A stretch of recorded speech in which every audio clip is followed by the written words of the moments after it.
O título que eu dei para esse complemento é Nome Certo para as Coisas Certas. E você vai entender por quê. Começa aqui, colocando aqui uma frase que eu gosto muito de um conterrâneo meu lá do Ceará, o Patatiba da Saré, e a frase é: melhor escrever errado a coisa certa do que escrever certo a coisa errada. E melhor do que tudo isso é você escrever certo a coisa certa, que é o que eu pretendo fazer com vocês. Tem esse livro que é muito bom, o livro dos códigos. O subtítulo, né? A História Secreta dos Códigos e das Quebras de Códigos. Esse ator, Simon Singh, ele é um indiano, tá? Mas ele é naturalizado também inglês, então ele mora na Inglaterra. E ele é muito bom escritor, ele escreve livros científicos muito bons. Eu tenho outro livro dele. E esse livro dele foi traduzido para o português. Essa é a capa, tá? O livro dos códigos. Eu tenho esse livro.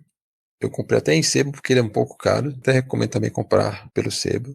E o subtítulo agora ficou até melhor. Eu gostei mais desse subtítulo do que o subtítulo em inglês. Aqui diz o seguinte: A Ciência do Sigilo, do Antigo Egito à Criptografia Quântica.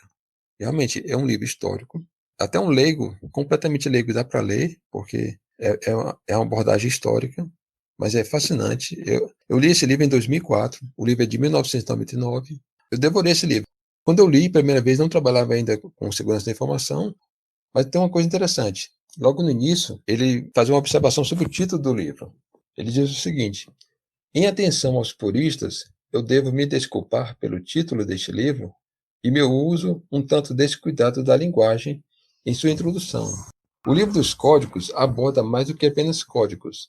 A palavra código se refere a um tipo especial de comunicação secreta cujo uso vem declinando ao longo dos séculos. Este livro deveria se chamar O Livro dos Códigos e das Cifras. Eu preferi privilegiar a concisão no lugar da precisão, e espero que me desculpem pela escolha do título. Bom, como o livro é de 1999, dá para perceber bem. A criptologia é uma ciência muito nova. Ela tem poucos anos. Na verdade, ela é milenar, mas assim, ela acabou nascendo para a sociedade civil há muito pouco tempo. Então as pessoas ainda não estão acostumadas com termos dessa ciência. E você vê que ele está se referindo a isso, né? A palavra códigos e cifras tem uma certa confusão, ok? Então, eu até vou colocar aqui para frisar bem. Não confundir códigos e cifras e criptologia com criptografia. Eu não vou entrar em códigos e cifras agora, deixa isso à parte. Mas, como estou falando aqui da ciência, criptologia, é mais raro vocês escutarem esse termo criptologia. Até nas disciplinas da universidade você vai encontrar criptografia. E por que eu estou frisando isso? Porque no século XX as coisas estão mudando. Você já consegue ver livros com o título Criptologia. Eu pesquisei alguns termos aqui, olha só. Este, por exemplo, A História Secreta, né? A História da Criptologia. Outro título recente aqui, 2017, Segurança da Informação e Criptologia. Criptologia matemática, para cientistas da computação e para matemáticos. Criptologia e correção de erros. Correção de erros é uma área muito utilizada nas telecomunicações. Quem faz engenharia elétrica, engenharia eletrônica, vê um pouco de correção de erros na faculdade. E essa área utiliza muito desses conceitos de criptologia. A interessante é até que no subtítulo ele coloca aqui uma introdução algébrica, porque realmente a álgebra é muito utilizada, eu tinha falado isso para vocês, mas vocês ainda não viram nada de álgebra, porque é uma área muito avançada ainda para vocês. Acho que nesse curso você não vê nada de álgebra.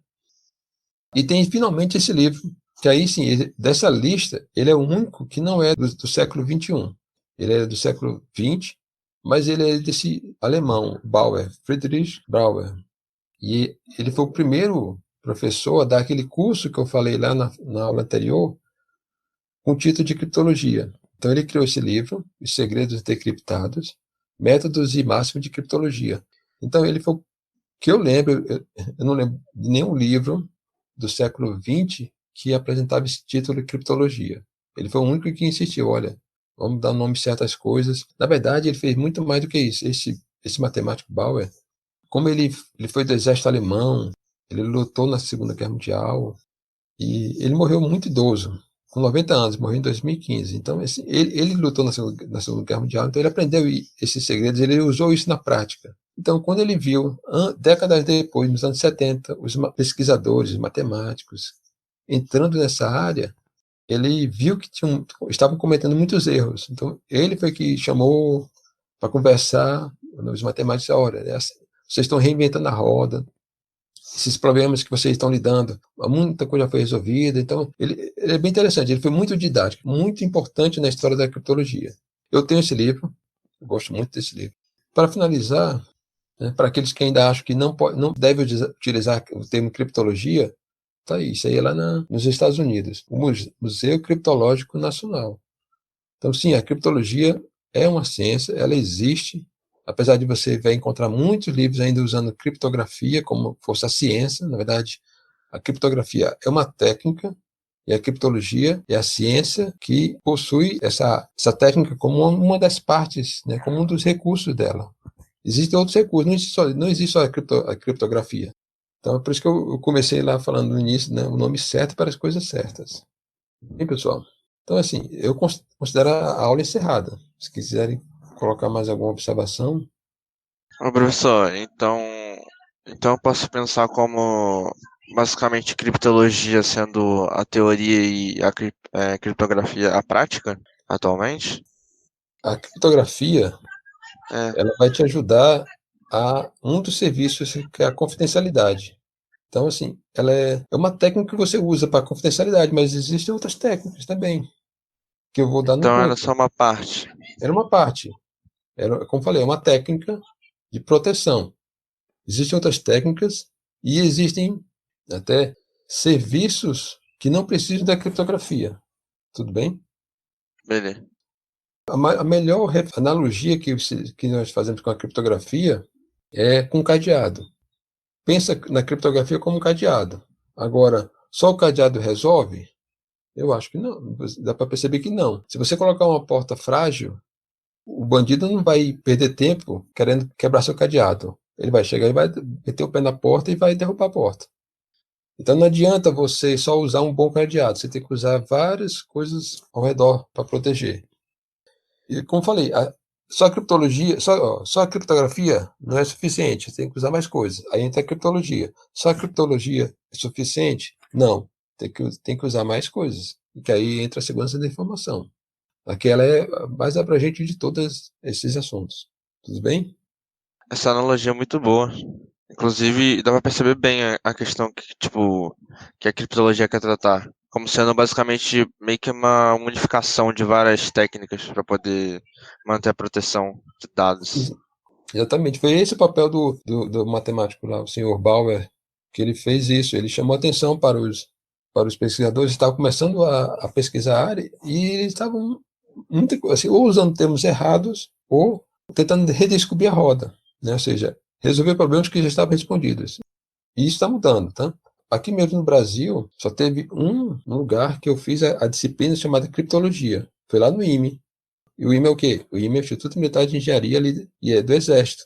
E o professor utilizou isso na prática, ou seja, ele era um profissional da área, trabalhou isso no Exército. Ele contou histórias muito interessantes para mim lá no curso dele. E o nome da disciplina dele não era criptografia, como se aparece nas universidades. O nome da disciplina era criptologia. Tudo bem? Então é isso, pessoal. Tem a lista, agora a lista 4, né? Para vocês fazerem até quinta-feira. Quis fazer uma lista bem mais teórica do que de contas, tá? Professor, Hum, eu tive uma dúvida na 2 dessa lista, que sim. era assim, porque tem outras bases ali, o que o senhor queria que a gente fizesse? Que passasse tudo para a base 2 ou fizesse direto? E aquela também, que tem uns números bem grandes na base 9. Teria alguma forma de reduzir eles? A gente teria que passar para a base 2? Como que o senhor quer que a gente faça? Primeiro, lá na aula que eu falei, né, o SHOR só pode ser feito quando estiver na base 2. Então, todas aquelas bases, todos aqueles números, devem ser transformados para a base 2. Ok, até o né? Isso. Um Aí número foi completo. grandão lá na base 9. Vamos lá. Na primeira questão, no item A já está tudo na base 2, não precisa fazer nada. Aí nos itens B, C e D, tem que fazer aquela mudança de base. Bom, se for aquelas bases especiais, não vai ter cálculo nenhum, né? Você só lembrar da tabelinha. Bem simples. O ida e a volta. Você percebe que as respostas devem estar sempre na mesma base que foram dadas as entradas. Agora, lógico, o último item é pegadinha, tá? Tem que olhar lá na aula de novo como resolver aquilo ali. Vocês não vão fazer aqueles cálculos todos. O mais fácil é o IDE, ok? Mas vocês vão ter que saber qual é a pegadinha que está ali por trás. Ok, eu vou ver a aula de novo. Obrigada, professor. Nada. Então é isso, pessoal. Mais algum comentário? A minha dúvida era a mesma, então foi resolvida. Tudo bem. Sim, a primeira questão, ela é uma atividade de pesquisa, é mais para vocês terem ideia, que vocês conhecerem como é que se encontra os maiores números primos, porque isso aí está mudando. A cada 1 ou 2 anos é descoberto um novo maior número primo conhecido. Então, pesquise qual é o atual, como é que ele é feito, só para vocês, é uma curiosidade, aumentar a cultura geral de vocês. Agora, não vão escrever esse número, tá? O número ele é gigantesco, ele tem milhões e milhões de dígitos. Eu não quero o número, quando fala assim, qual é esse número, não é para escrever o número totalmente, porque você não vai nem conseguir. O arquivo texto que contém esse número, ele tem milhões de bytes. Para um arquivo texto, isso é absurdo. Então, eu quero que vocês descubram como é que esse número ele é descoberto, né? Assim, e aí vocês vão ter que baixar o arquivo, porque no site ele vai estar lá. Existe um arquivo TXT que contém esse número, você baixa, ele é muito grande. Você vai abrir e vai olhar qual é a classe menos significativa dele, que é o que eu peço. Então é isso, pessoal. Bons estudos, bom descanso. Valeu, professor. Valeu, Bom pessoal. dia. Obrigado. Valeu, professor. Tchau, tchau.